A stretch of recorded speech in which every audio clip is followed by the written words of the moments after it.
নমস্কার। কথাকলির আসরে তোমাদের সবাইকে স্বাগত। আজ আমি তোমাদের অমিতাভ বসু সম্পাদিত জাতকের গল্প বইটি থেকে জলার রাক্ষস ও বানরের বুদ্ধি গল্পটি পাঠ করে শোনাব। জাতকের নাম নলপান জাতক। পুরাকালে গহন বনের মধ্যে একটি পুকুরে বাস করত জলার নামে এক রাক্ষস।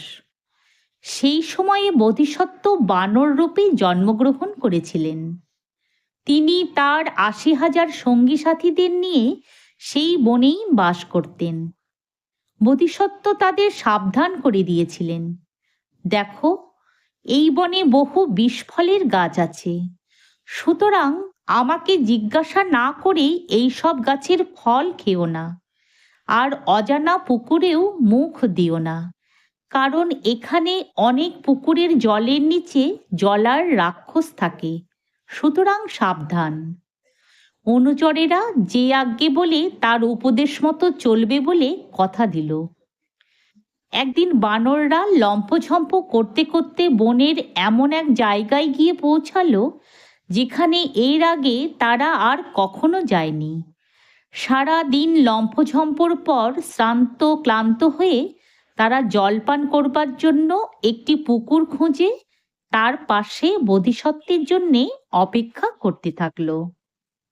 বোধিসত্ত্ব এলে বানররা বলল, আপনি আমাদের যেখানে সেখানে জলপান করতে বারণ করেছিলেন, তাই আমরা আপনার জন্য অপেক্ষা করছি। বোধিসত্ত্ব বললেন, ভালোই করেছ। এই বলে তিনি পুকুরের চারপাশ ঘুরে দেখতে পেলেন যে পুকুরে জলপান করতে আসা অনেক প্রাণীরই পায়ের ছাপ আছে, কিন্তু কোনো প্রাণীরই ফিরে যাওয়া পায়ের ছাপ নেই। সুতরাং ওই পুকুরের জলের নিচে যে জলার রাক্ষস আছে তাতে কোনো সন্দেহ নেই। তখন তিনি অনুচরদের বললেন, তোমরা জলে না নেমে ভালোই করেছ, কারণ এই পুকুরে রাক্ষস আছে। পুকুরের জলে নামলে কিংবা জলে মুখ ঠেকালেই তোমাদের রাক্ষসের পেটে যেতে হতো। এদিকে জলার রাক্ষস জলের নিচ থেকে সবই দেখছিল। এতগুলো বানর চতুর্দিকে হুড়োহুড়ি করছে, অথচ কেউই জলে মুখ লাগাচ্ছে না দেখে সে আর স্থির থাকতে পারল না। রাগে ভীষণ মূর্তি ধরে সে জলের নিচ থেকে উঠে এসে বলল, কি হলো, তোমরা জলপান করবে না? বোধিসত্ত্ব জিজ্ঞাসা করলেন, তুমি এই পুকুরের রাক্ষস? সে বলল, হ্যাঁ। যারা এই জলে নামে কিংবা জলে মুখ ঠেকায় তাদের সকলকেই ধরে তুমি খাও? হ্যাঁ, যারাই এই জলে মুখ ঠেকায় তারাই আমার কবল থেকে মুক্তি পায় না। তোমরা তো তৃষ্ণায় ছটফট করছো, এই জলে মুখ দিয়েছ কি তোমাদেরও আমার পেটে যেতে হবে? না, আমরা মোটেই তোমার পেটে যাব না।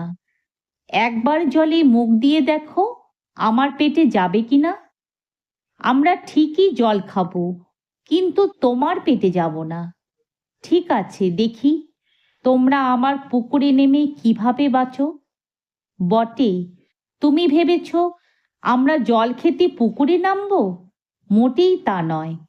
অথচ আমরা এই ৮০,০০০ বানরই জলপান করব। এই বলে বোধিসত্ত্ব সব বানরকে পদ্মের নাল আনতে বললেন। বানররা পদ্মের নাল আনলে বোধিসত্ত্ব বললেন, এই জন্মে এবং পূর্বজন্মের আমার যদি কোনো সুকৃতি থেকে থাকে তবে এই নালের মধ্যকার গাঁটগুলো চলে যাক, বলে তিনি নালের একদিকে মুখ লাগিয়ে ফুঁ দিলেন। বোধিসত্ত্বের এই কথায় সঙ্গে সঙ্গে তার হাতের নালগুলোর মধ্যেই গিঁটগুলো দূর হয়ে নালগুলো ফাঁপা নলের মতো হয়ে গেল। কিন্তু ৮০,০০০ নালকে এক এক করে গাঁটশূন্য করতে হলে তো অনেক সময়ের দরকার। তাই বোধিসত্ত্ব পুকুরের চারধারে পাক দিতে দিতে বললেন, এই পুকুরের চারপাশে যত নাল আছে সমস্ত নালের মধ্যেকার গাঁটগুলো চলে যাক। বোধিসত্ত্ব প্রতিটি জন্মে সব সময়ই পরের উপকার করে গেছেন।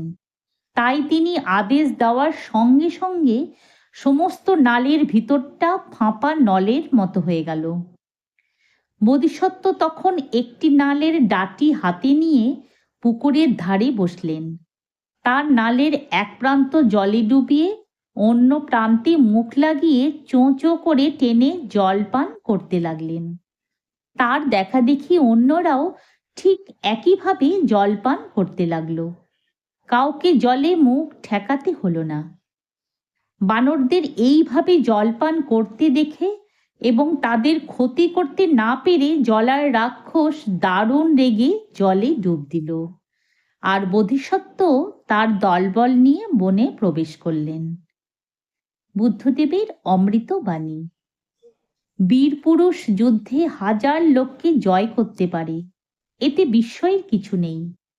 কিন্তু বিস্ময় হলো যখন কেউ নিজেকে জয় করতে পারে, অর্থাৎ মনকে জয় করতে পারে, সেই মানুষই সর্বশ্রেষ্ঠ বীর।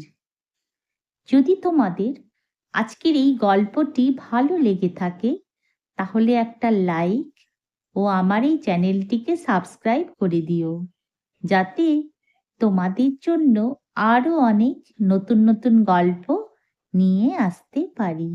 ধন্যবাদ।